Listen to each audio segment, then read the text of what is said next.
Welcome to ಜಲಶ್ರೀ channel. ಎಲ್ಲರಿಗೂ ನಮಸ್ಕಾರ. ಇವತ್ತು ನಾವು ಗರಿಗರಿಯಾಗಿರುವಂಥ ಬಾಯಲ್ಲಿಟ್ಟರೆ ಕರ್ಗೋತ್ತರ ಶಂಕರಪಾಳೆ ಮಾಡೋದು ಹೆಂಗಂತ ನೋಡೋಣ.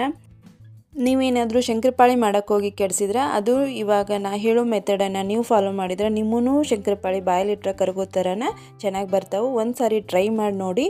ಇವಾಗ ನಾವು ಇದಕ್ಕೆ ಶಂಕರಪಾಳೆ ಮಾಡೋಕೆ ಏನೇನು ಬೇಕಂತ ನೋಡ್ತಾ ಹೋಗೋಣ. ಇಲ್ಲಿ ನಾನು ಅರ್ಧ kg ಮೈದಾ ಹಿಟ್ಟನ್ನು ತೊಗೊಂಡಿದ್ದೀನಿ. ಅದನ್ನು ನಾನು ಒಂದು ಕಪ್ಪಲ್ಲಿ ಅಳತೆ ಮಾಡಿ ತೊಗೋತಾ ಇದ್ದೀನಿ. ಇದು 4 ಕಪ್ಪಿನಷ್ಟು ಮೈದಾ ಹಿಟ್ಟಿದೆ.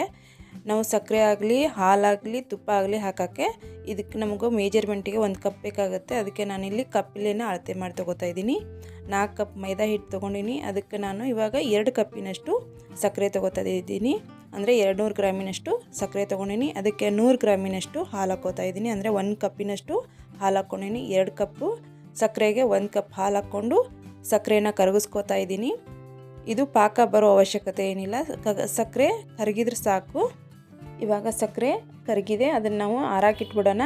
ಅದನ್ನು ಆರಾಕಿಟ್ಟು ಇಲ್ಲಿ ಒಂದು ಪಾತ್ರೆಯಲ್ಲಿ ನಾವು 1 ಕಪ್ಪಿನಷ್ಟು ತುಪ್ಪ ತೊಗೊಂಡೇನಿ. ಅದನ್ನು ಕಳ ಕಾಸ್ಕೋಬೇಕಾಕೈತಿ.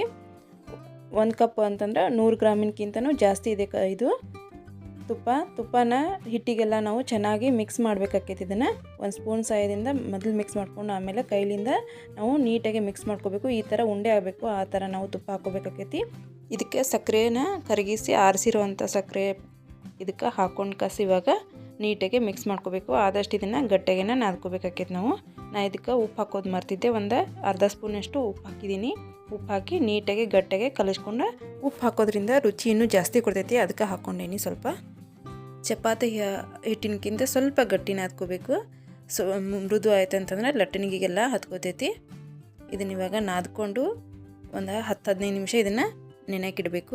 ನೋಡ್ರಿ ಇವಾಗ ನೆನೆದೈತಿ. ಇದು ಸ್ವಲ್ಪ ಗಟ್ಟಿ ಅನ್ಸಕತ್ತೈತಿ ನನಗೆ. ಅದಕ್ಕೆ ಇನ್ನೂ ಸ್ವಲ್ಪ ಪಾಕ ಉಳಿದಿತ್ತಲ್ಲ ಅದನ್ನು ಇದಕ್ಕೆ ಹಾಕ್ಕೊಂಡು ಕಲಿಸ್ಕೊಳ್ತಾ ಇದ್ದೀನಿ.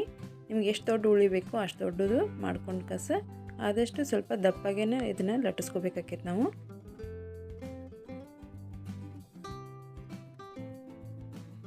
ಇವಾಗ ಸುತ್ತು ಕಡೆ ನಾವು ಇದನ್ನು ಸ್ಕ್ವೇರ್ ಟೈಪಲ್ಲಿ ಕಟ್ ಮಾಡ್ಕೋಬೇಕು.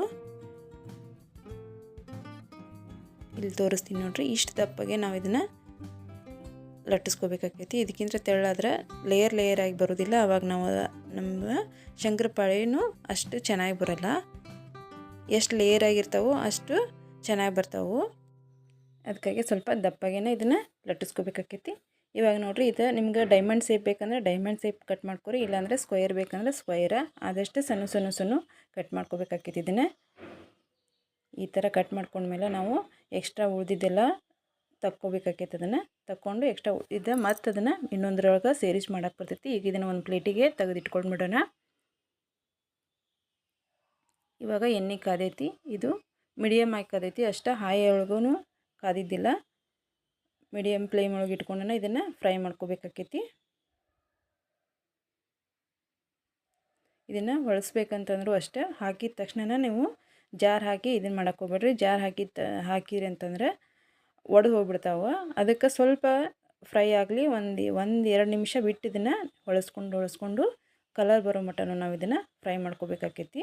ಸಕ್ಕರೆ ಹಾಕಿರೋದ್ರಿಂದ ಇವು ಒಡೆಯೋ ಸಾಧ್ಯತೆ ಇರ್ತಾವೆ. ಅದಕ್ಕೆ 1-2 ನಿಮಿಷ ಬಿಟ್ಟು ನಾವು ಇದನ್ನು ಜಾರ್ ಹಾಕಿ ಹೊಳಿಸ್ಕೊಂಡು ನೀಟಾಗಿ ಕಲರ್ ಬರೋ ಮಟ್ಟನೂ ನಾವು ಇದನ್ನು ಫ್ರೈ ಮಾಡ್ಕೋಬೇಕು. ಇಷ್ಟು ಕಲರ್ ಬಂದರೆ ಸಾಕು. ಇದನ್ನು ತೆಗೆದಿಟ್ಕೊಂಡು ಬಿಡ್ಬೇಕು ನಾವೀಗ.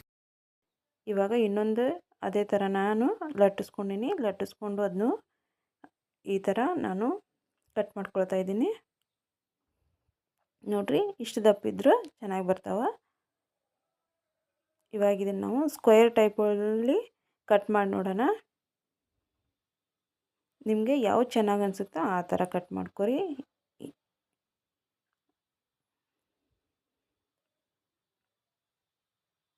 ನನಗೆ ಇದು ಸ್ಕ್ವೇರ್ ಥರ ಕಟ್ ಮಾಡಿದ್ದನ್ನೇ ಚೆನ್ನಾಗಿ ಅನ್ನಿಸ್ತು. ಇವಾಗ ಇದನ್ನು ಅದೇ ಥರ ನಾವು ಎಣ್ಣೆಲಿ ಹಾಕಿ ಚೆನ್ನಾಗಿ ಫ್ರೈ ಮಾಡ್ಕೋಬೇಕಾಕೈತಿ. ಎರಡೂ ಕಡೆಯೂ ಇದನ್ನು ನಾವು ಹೊಳಿಸಿ ಫ್ರೈ ಮಾಡ್ಕೋಬೇಕು. ಸ್ವಲ್ಪ ಹುಷಾರ್ಲಿಂದ 1-2 ನಿಮಿಷ ಇದನ್ನು ನಾವು ಹೊಳಿಸ್ಬೇಕಂತಂದರೆ ಸ್ವಲ್ಪ ಅವು ಒಡೆದಂಗೆ ಆಗ್ತಾವೆ. ಅದಕ್ಕಾಗಿ ನಾವು ಹುಷಾರ್ಲಿಂದ ಸ್ವಲ್ಪ ಸಾವಕಾಶನೇ ಇದನ್ನು ಹೊಳಿಸ್ಕೋಬೇಕಾಕೈತಿ. ನಾವೆಲ್ಲನೂ ಶಂಕರಪಾಳೆ ಕಲರ್ ಬರೋ ಥರ ಫ್ರೈ ಮಾಡಿಕೊಂಡು ತಗೊಂಡಿನಿ. ನೋಡ್ಬೋದು ಇಲ್ಲಿ ಎಷ್ಟು ಮೃದುವಾಗಿ ಬಂದಿದ್ದಾವೆ. ಎಲ್ಲ ಶಂಕರಪಾಳೆನೂ ಲೇಯರ್ ಆಗಿ ಬಂದವು. ಇದೇ ಥರ ಬರಬೇಕು. ನಾವು ತೆಳ್ಳಗೆ ಲಟ್ಸಿದ್ರೆ ಈ ಥರ ಬರಲ್ಲ, ಸ್ವಲ್ಪ ದಪ್ಪಾಗಿನೇ ಲಟ್ಟಿಸ್ಕೋಬೇಕು. ನೋಡಿದ್ರಲ್ಲ, ಎಲ್ಲರಿಗೂ ಶಂಕರಪಾಳೆ ರೆಸಿಪಿ ಎಲ್ಲರಿಗೂ ಇಷ್ಟ ಆಗೈತೆ ಅಂದ್ಕೊಂಡಿನಿ. ಇಷ್ಟ ಆದರೆ ಪ್ಲೀಸ್ ನಮ್ಮ ಚಾನಲ್ನ ಸಬ್ಸ್ಕ್ರೈಬ್ ಮಾಡ್ಕೊರಿ. ವಿಡಿಯೋ ನೋಡಿದ್ದಕ್ಕಾಗಿ ತುಂಬ ಧನ್ಯವಾದಗಳು.